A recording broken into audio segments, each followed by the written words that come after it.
सुमित्रा, क्या बात है, तूने कटहल में इतना तेल भर दिया? रोहन और प्रिया ने सब्जी छुई तक नहीं। मालकिन, मैंने तो रोजाना की तरह ही सब्जी बनाई थी और कटहल को थोड़ा फ्राई करके बनाया था, शायद इसी वजह से तेल दिख रहा होगा। और मिर्च मसाले बिल्कुल भी नहीं डाले खाने में, बिल्कुल फीकी बना दी। ओ सुमित्रा, बात सुन, इसकी बातों को मत सुना कर। तेरे हाथ की सब्जियां बहुत स्वादिष्ट होती हैं। अभी बहू को पका पकाया मिल जाता है ना, इसीलिए उसे काम वालियों की कदर नहीं। जिस दिन तू कभी ना आए, एक फुल्का बनाने भी रसोई में नहीं घुसती। सब खाना बाजार से ऑर्डर होता है। अच्छा सुन, भिंडी की सब्जी रखी है। कल रात ये सब खाना खाने होटल चले गए, किसी ने सब्जी छुई तक नहीं। वैसे क्या बात है, तू थोड़ी परेशान लग रही है। अब तेरे आदमी की तबीयत कैसी है? अभी तो डॉक्टर ने पैर का बहुत खर्च बताया है, पता नहीं कोई रॉड डलेगी तभी ठीक होगा। अच्छा चलती हूँ माता जी। सुमित्रा एक गरीब औरत थी।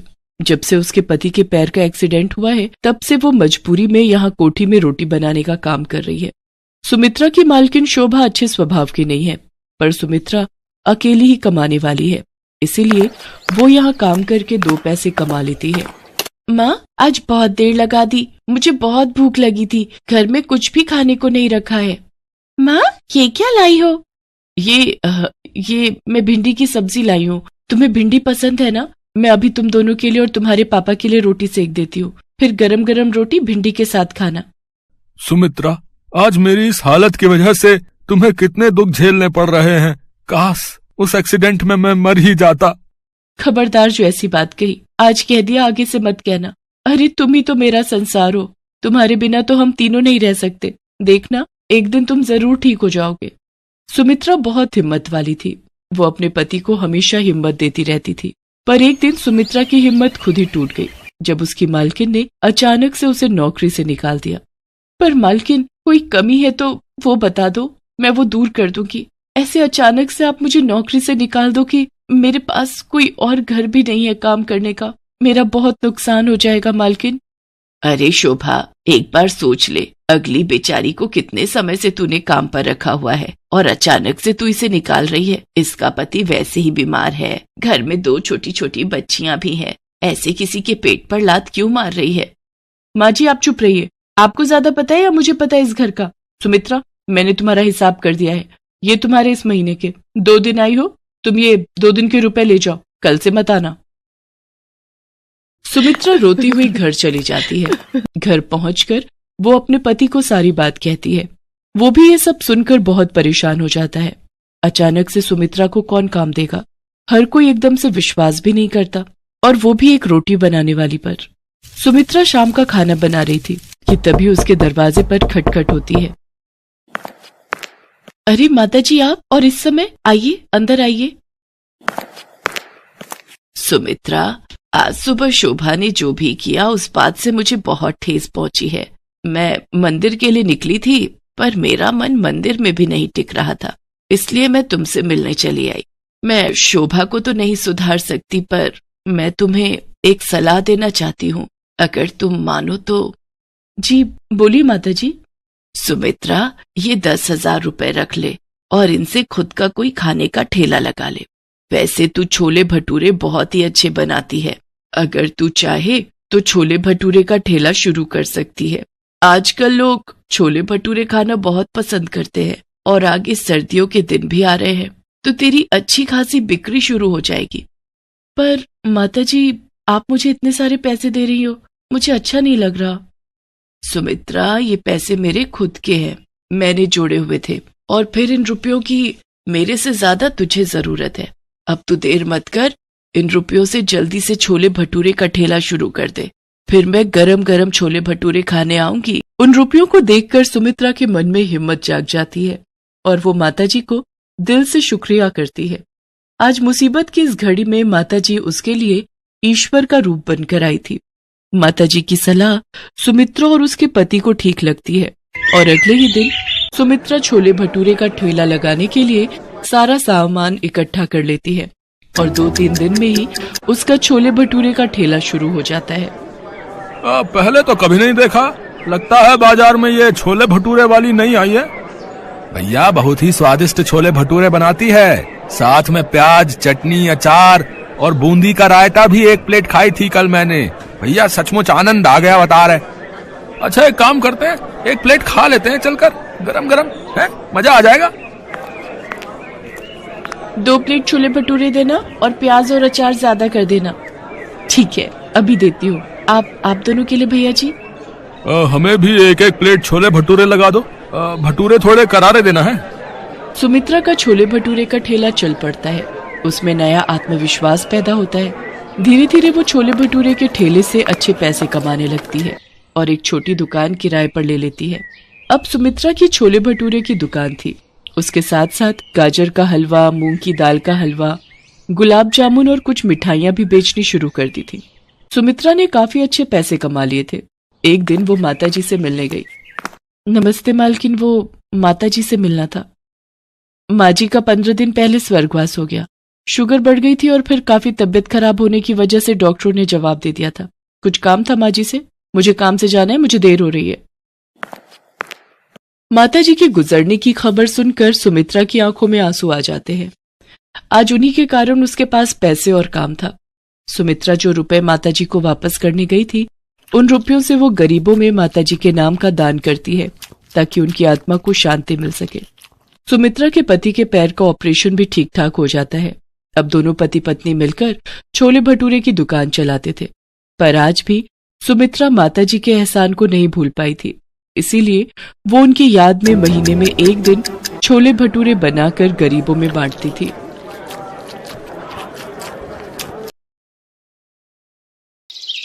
मान्या एक बड़े होटल में शेफ थी और बहुत ही बढ़िया बढ़िया तरह के खाने बनाने में माहिर थी। होटल वाले भी मान्या के काम को बहुत पसंद करते थे। मान्या, तुम्हारी बनाई रेसिपी हमारे कस्टमर्स को बहुत पसंद आ रही है। तुम ऐसे ही नई नई डिश ट्राई करती रहा करो। बाकी ये लो तुम्हारी इस महीने की तनख्वाह। Thank you sir. आज सैलरी मिली है, क्यों ना माँ के लिए एक नई शॉल खरीद लूं। ठंड का मौसम भी आने वाला है और राहुल भी बहुत समय से नया बैट खरीदने के लिए कह रहा था। उसका जन्मदिन भी आने वाला है, उसके लिए एक बैट खरीद लेती हूँ। मान्या अपनी माँ के लिए शॉल और अपने छोटे भाई के लिए एक बैट खरीद कर घर पहुंचती है। अरे वाह दीदी, नया बैट! आज मैं इसी बैट से क्रिकेट खेलूंगा। मान्या बेटा, तुझे सैलरी मिलती है, तू हमारे लिए इतना कुछ ले आती है, अपने लिए भी कभी कुछ खरीद लिया कर बेटा। माँ, आप दोनों के लिए खरीद लेती हूँ तो समझो मुझे उसी में दुनिया की खुशी मिल जाती है। मान्या सबके बारे में कितना सोचती है। हे भगवान, मेरी बच्ची को सदैव सफलता मिलती रहे। आपका आशीर्वाद मेरी बच्ची पर सदैव बना रहे। मेरी बच्ची ने बचपन में बहुत दुख देखे हैं। अपने पिता के जाने के बाद सारी जिम्मेदारी इसी ने संभाली। मान्या इसी तरह से मेहनत से होटल में काम कर रही थी। मोनिका नाम की एक लड़की भी उसी होटल में वेटर की नौकरी करती थी। वो भी मान्या के बनाए खाने की बहुत तारीफ करती थी। मान्या यार, बहुत दिनों से तुम्हारे हाथ की पाव भाजी नहीं खाई। अरे तो कल छुट्टी है, कल मैं तेरे लिए स्पेशल पाव भाजी बनाऊंगी, तू कल घर आ जा। चल पक्का, कल शाम की पार्टी तेरे घर। अच्छा तुझे पता है, होटल में पूर्वी नाम की एक नई लड़की आई है। इससे पहले वो विदेश के किसी बड़े होटल में शेफ की नौकरी करती थी।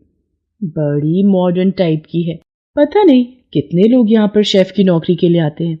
आने दो, कोई बात नहीं, वो भी हमारी तरह ही काम के लिए आई होगी। वो तो बात ठीक है, पर मैनेजर साहब भी उसकी बहुत तारीफ कर रहे थे। विदेश के होटल में पहले काम किया हुआ है, इसीलिए वो ज्यादा ही इतराकर बात कर रही है। मोनिका अभी मान्या से बात कर ही रही थी, तभी होटल का मालिक एक लड़की को लेकर आता है। मान्या, ये पूर्वी है, आज से ये तुम्हारे साथ ही शेफ का काम करेगी। पूर्वी, तुम एक बार होटल की रसोई देख लो, कोई कमी लगे तो बता देना। और मैं जानता हूं तुमने तो पहले ही इतने बड़े होटल में शेफ की नौकरी की हुई है, तो तुम्हें समझाने की जरूरत नहीं पड़ेगी। तुम्हें तो पता ही होगा कि कस्टमर्स किस तरह का खाना पसंद करते हैं। आप चिंता मत कीजिए सर, अब मैं आपके होटल में आ गई हूँ ना, अब देखना आपके होटल में कस्टमर्स की भीड़ लगी रहे। पूर्वी मान्या के साथ काम पर लग जाती है, पर पूर्वी बहुत ही चालाक लड़की थी। सारा काम मान्या करती थी, पर जैसे ही मैनेजर सामने पड़ता, पूर्वी झट से काम का दिखावा करने लगती। पूर्वी काम को लेकर अक्सर लापरवाही दिखाती थी। ऐसे ही एक दिन, पूर्वी, ये ऑर्डर रेडी करना है और ध्यान रहे ये खाना बिना मिर्ची का बनाना है। 1 सेकंड, मेरा जरूरी कॉल आ रहा है, बाकी तुम चिंता मत करो, मैं ध्यान रखूंगी। अरे मान्या, जरा ये 2 ऑर्डर रेडी करने हैं, मिर्ची ज्यादा रखना, मैं जरा एक कॉल अटेंड करके आ रही हूँ। खाने में मिर्च होने से, और वो भी ज्यादा मिर्च खाकर कस्टमर्स गुस्से में आ जाते हैं। ये इतनी बड़ी गलती कैसे हुई मोनिका? मैंने तुम्हें कहा था कि इस ऑर्डर में मिर्ची नहीं डालनी है। सर, मैंने तो पूर्वी को बोल दिया था, पर उसने ऐसी गलती क्यों की मुझे नहीं पता। सर, आपको पता है मेरे एक विदेशी फ्रेंड हमारे होटल में मेहमान बनकर आ रहे हैं, इसलिए मैं उनसे फोन पर बात कर रही थी। मैंने मान्या को बोल दिया था इस खाने में मिर्च नहीं डालनी है, फिर उसने मेरी बात को अनसुना कैसे कर दिया मुझे नहीं पता। मान्या, मैं तुम्हें अभी इसी वक्त नौकरी से निकाल रहा हूँ, कल से आने की कोई जरूरत नहीं है। सर, जहाँ झूठ पर विश्वास किया जाता हो वहाँ मैं खुद नौकरी नहीं करना चाहती। Thank you. मान्या उदास मन से घर आ जाती है और सारी बात अपनी माँ को बताती है। तूने बिल्कुल ठीक किया बेटा, जहाँ इज्जत ना हो ऐसी जगह पर नौकरी करने की कोई जरूरत नहीं है। नमस्ते आंटी जी। मान्या कैसी? अरे मोनिका, तू आज जॉब पर नहीं गई? तुझे पता है मेरा भी उस होटल में तेरे बिना दिल नहीं लग रहा था, इसलिए मैंने वो जॉब छोड़ दी। मोनिका, तूने मेरी खातिर जॉब छोड़ दी? पर मोनिका, अरे कोई बात नहीं, वैसे भी वो जॉब करते करते मैं तंग आ गई थी। अब कुछ दिन का ब्रेक लेकर फिर कोई काम ढूंढूंगी। चल, आज फिर मैं तुझे अपने हाथ की पाव भाजी खिलाती हूँ। उस दिन भी तू आ नहीं पाई थी। मैंने एक नया काला मसाला बनाया है, आज पाव भाजी में वही डालूंगी। इसका मतलब आज तो मुझे काली पाव भाजी खिलाने वाली है। हाँ, यही समझ ले, काले मसाले की बनी काली पाव भाजी। मान्या, काली पाव भाजी तो बहुत ही स्वादिष्ट बनी है। मान्या, तू सचमुच बेस्ट शेफ है। इस पाव भाजी को खाकर मेरे दिमाग में एक आइडिया आया है। क्यों ना तू काली पाव भाजी का ठेला शुरू कर दे? क्यों ना दोनों मिलकर शुरू करते हैं? आधे पैसे मैं लगाऊंगी, बाकी के आधे पैसे तू लगा ले। दोनों पार्टनरशिप में काम करेंगे। क्यों आंटी जी, सही कह रही हो ना? आइडिया तो अच्छा है। मान्या, तुम बताओ बेटा। माँ, अगर आप दोनों को ये सही लग रहा है तो ठीक है। मोनिका, हम दोनों मिलकर काली पाव भाजी का ठेला शुरू करते हैं।